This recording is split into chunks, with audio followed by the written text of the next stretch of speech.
Thank you for visiting the channel. You'll find a variety of content here. And in order not to miss anything in the future, click the subscribe button. There's a little bell icon beside that. There will be a drop down when you click that. That says all, and you'll be notified anytime we post any new videos. You don't want to miss anything, and that's one way not to miss anything. Thank you for subscribing. Tell someone about our channel and enjoy the content. This Twitter account verified. Now, this was actually a reply to a bit of a convoluted quote tweet situation in which Lamar was poking holes in another report about what the Ravens had offered him and what he had turned down. But this I thought was interesting. We haven't really seen or heard those types of numbers from either side. Lamar saying 133 over 3 years, fully guaranteed. And he's like, but really, I need an agent for that? No. But it did kind of have the side eye. It did. You're like, that's really? A pretty good deal, right? I mean, it's just not enough. I think he wants to be closer to 50. I mean, that's a 44 average on there, which he's got. I think there's some more room for him. Again, we're interpreting. If that's where he's going out there. Especially to respond to the original quote that he had, there was kind of like, it was a gift, But I mean, look, the money, if it's there, 44. If you get that type of guarantee over 3 years, you're like, that's great. But again, he also looks at Kyler Murray. He's got, 160 guaranteed numbers like that. He's going to say, I'm a better player than all of those guys. I mean, all of that to my franchise. Look how it is when I'm on the field and when I'm not. So I guess I don't know if it's a duration, if it's the financial total, Scott, that is remarkable or what? Steve, well, and that's kind of interesting, right? Because for people wondering whether the Ravens wanted to give a fully guaranteed deal, that might be a little bit of a peek behind the curtain. And look, if that's true, that is fully guaranteed, right? And then, it's just maybe not the ultimate number. So I think there's still a lot of moving parts there. And again, this is just a tweet that we're interpreting here from Lamar Jackson. For more on this situation, let's bring in the crew of NFL Network insiders. Ian Rapoport, Mike Garafolo, Tom Pelissero. Ian, you want to take your first crack at what this tweet means? It does seem to be the deal that Lamar Jackson was offered by the Baltimore Ravens. And I had heard they did a couple different options here, made a couple different whacks at it, trying to get a deal done, trying to get Lamar Jackson to agree. I was told they tried a shorter deal. I was told they tried a fully guaranteed deal. And what he posted is a shorter deal that is also fully guaranteed. So maybe what I heard but never quite could get to a point where I could report was right. Lamar Jackson saying 133 over 3, which I just did it on my phone calculator. Hold on, let me get it. $44.33 million would be short of what Deshaun Watson got. Would be a very good deal, but would not be the $50 million that Aaron Rodgers got. So you could see why Lamar Jackson potentially didn't take it. You could also see why the Baltimore Ravens were like, if you want a fully guaranteed deal, this is what here it is, and it's shorter, and gives you an opportunity to re-up again after 2 years. Just hasn't happened yet.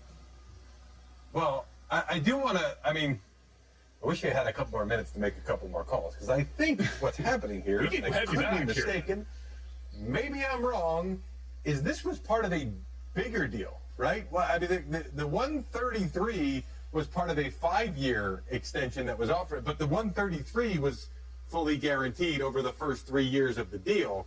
I don't think so. If I'm not mistaken, I know that was one of the offers was in the realm of 130 guaranteed, but there were non-guaranteed years added, which is the traditional structure on any other contract. So I don't know if this was another different version that he's just talking about. We're going to find out, and we'll get back to you. But sure, I know that was the fully guaranteed number on a bigger. That's how deals work, right? You get a 5-year deal, and you're seeing it in free agency over the course of the last couple of years. The first 2 years are guaranteed of a deal potentially. Sometimes even full guarantees into the 3rd year of the deal. Whatever. Tom, you take it from here. I would say this, for starters. To the rhetorical question Lamar Jackson asked about 133 over 3 fully guaranteed, and I need an agent, I'm not going to say one way or another, but I would say this. Kyler Murray, in the first 2 years of the extension he signed last summer, got $69 million. Josh Allen, in the first 2 years of his extension, got $67 million. Daniel Jones just signed an extension that pays him about $82 million over the first 2 years with upside. Quarterback is not a guarantees position. Quarterback is a cash flow position.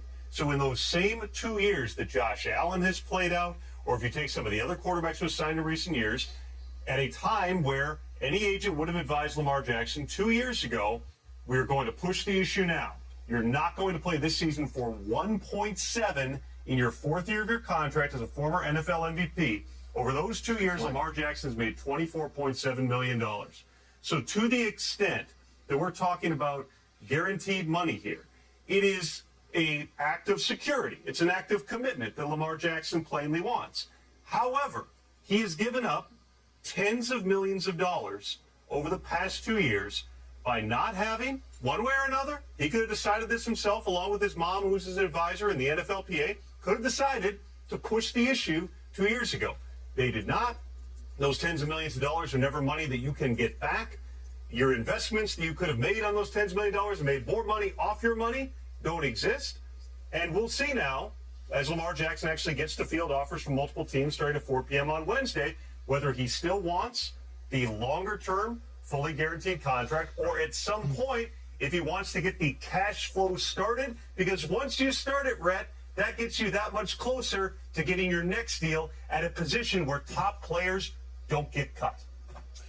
And to give, because Tom makes a great point, to give the context on the cash flow, the 3-year cash flow for Daniel Jones on his deal was what, 112.5 million, if I'm not mistaken. This for Josh Allen. Yeah, for Josh Allen, it was 120, 135, I think. So this was from a cash flow standpoint, if this was the offer right here, was neck and neck with what Josh Allen had been offered there. So from a cash flow standpoint, the Ravens are saying this is in the realm of what top quarterbacks were making at that point, which is seemingly fair. And in the first 2 years, like Tom was talking about, it's relatively competitive with some of the other guys that have signed in recent years. So good points made by all. Ian, Mike, and Tom. Thanks very much, guys. Appreciate your insights there on a ever-developing story surrounding Lamar Jackson. When we come back here on, once again, they are picking number 26 overall, the first round on April 27th in Kansas City. And they've got some notable free agents out there. Dalton Schultz played on the franchise tag a year ago, trying to get back to the NFC Championship for the first time since 1995, and with $11 million or so in cap space, according to overthecap.com, entering today. With that, let's get to Jane Slater, and perhaps eating up a bit of that cap now, a re-signing and a key contributor in the back end of that defense in Donovan Wilson. Why was this a priority, Jane? Well, they needed to sign a guy like Donovan Wilson because I think Cowboys fans are getting frustrated, as they do every year, Rhett, when we talk about free agency. This is, once again, my opportunity to remind people that they are a draft and develop team, and Donovan Wilson is one of those guys. But let me explain why Donovan Wilson is so important.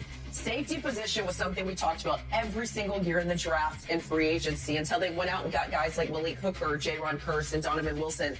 And this trio has been so effective for Dan Quinn. And I know Dan Quinn was lobbying hard for them to get this thing done. And so they did. And if you look at the timeline today from the social media platforms, his guys, Malik Hooker and Jaron Kearse, who are signed this year, are excited to have him back. So that one was a big one for them. Up next is Leighton Vander Esch. I'm told they are working through this thing right now. The problem is there's at least one other team that's entered the chat. So let's see if the Cowboys can figure something out before 4 p.m. on Wednesday, because otherwise I think there's a possibility he could be on another roster. With that being said, I know the Cowboys want him back. He bet on himself last year. When I asked Stephen Jones at the Combine, I said, has Leighton Vander Esch done enough to warrant him coming back? And he said, absolutely. It really was a career year for Vander Esch, who dealt with some injuries and then had split some playing times with guys like Jalen Smith over the years. So again, it sounds like Leighton Vander Esch is sort of next on their list to see if they can get something figured out. In terms of wide receiver, the offense is still in an area that they need to figure out. You know, they lost Amari Cooper last year. I talked about this yesterday. They regret letting a guy like Cedric Wilson go to the Dolphins. And now you've got Noah Brown heading to the Texans. He just confirmed that to me, initially put out by ESPN's Jeremy Fowler. Now, Noah Brown, I know, drew the ire of a lot of Cowboys fans for some of his dropped passes, but this was a guy that was third in receiving, 555 yards last year. He'd been on the team for 6 years, and as a 7th-round pick, not too bad for him. So he heads south, and the Cowboys right now have, of course, CeeDee Lamb. They have Michael Gallup, who they hope will have a better second year coming back from that ACL injury. And then right now you got Jalen Tolbert and Sidney Fioco. So that's going to absolutely be an area that they're going to address in the draft, possibly free agency. I know the name OBJ continues to get floated out there. I'm still being told that number of $20 million that's been speculated feels very prohibitive. And then when you look at Jacoby Myers' contract, it sort of sets the market of what you're looking at for your wide receiver. So we'll see where that number lies and where the Cowboys end up going in the wide receiver direction. There you go. Very thorough Cowboys update from Jane Slater, always keeping us posted with the very latest. Jane, thanks very much. As we continue here on Free. Thank you for visiting the channel. You'll find a variety of content here. And in order not to miss anything in the future, click the subscribe button. There's a little bell icon beside that. There will be a drop down when you click that. That says all, and you'll be notified anytime we post any new videos. You don't want to miss anything, and that's one way not to miss anything. Thank you for subscribing. Tell someone about our channel and enjoy the content.